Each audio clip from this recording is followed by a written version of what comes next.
Jag sitter här just nu i Kalubian i ett hus här tillsammans med Loi och Rovik och Giovanni. Och de har precis haft cellgrupp här och nu ska vi få höra lite vittnesbörd om vad som händer här ute i djungeln när det gäller lärjungaträning och under och tecken. Sa pag-attinaw sa primero sa encounter sa eskwelahan. Unsa may na-experience nimo sa imong kinabuhi? Experience sa akong kinabuhi sa pagbahin sa Ginoo. Una, kining pag Bible sharing ato dire, ikaduha nagsige nagsimba matag Domingo, ug ikatulo nagkuan ko sa akong kaning pamilya nga pag-ampo sa anak tanan na salamat jud ko kayo nga nausab na akong kinabuhi karon gitagaan jud ko sa Ginoo pagkontrola ko sa kabulingon.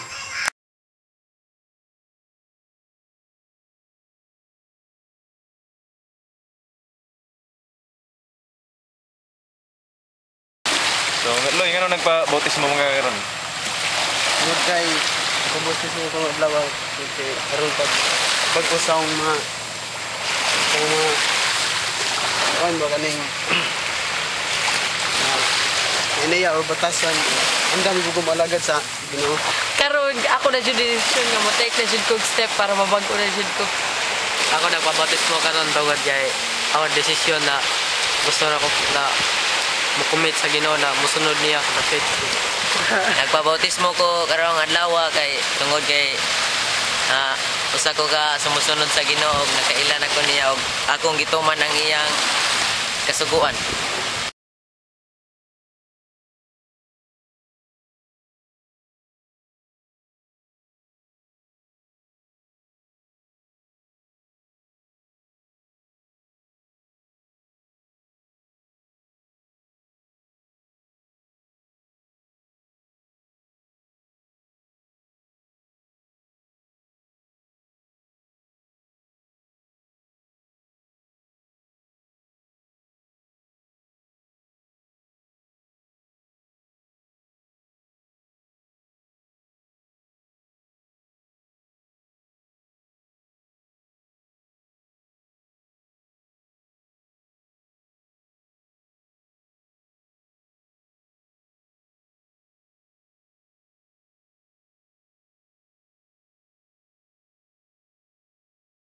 Panginoong Jesus, isinusuko ko ang buong buhay ko sa iyo.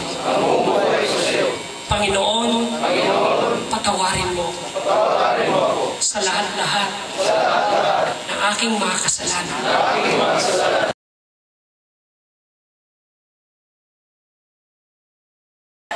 Hej, jag står just nu framför det här tuppfäktningsområdet som ni kan se här inne. Här inne så håller de just nu på att ha tuppfäktning.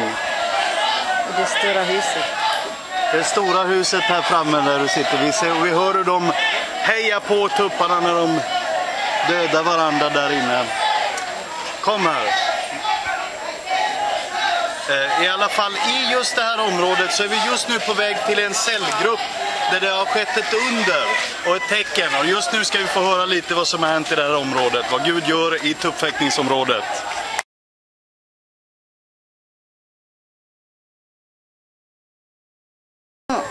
Unsa may imong gibati sa una? Brat yun.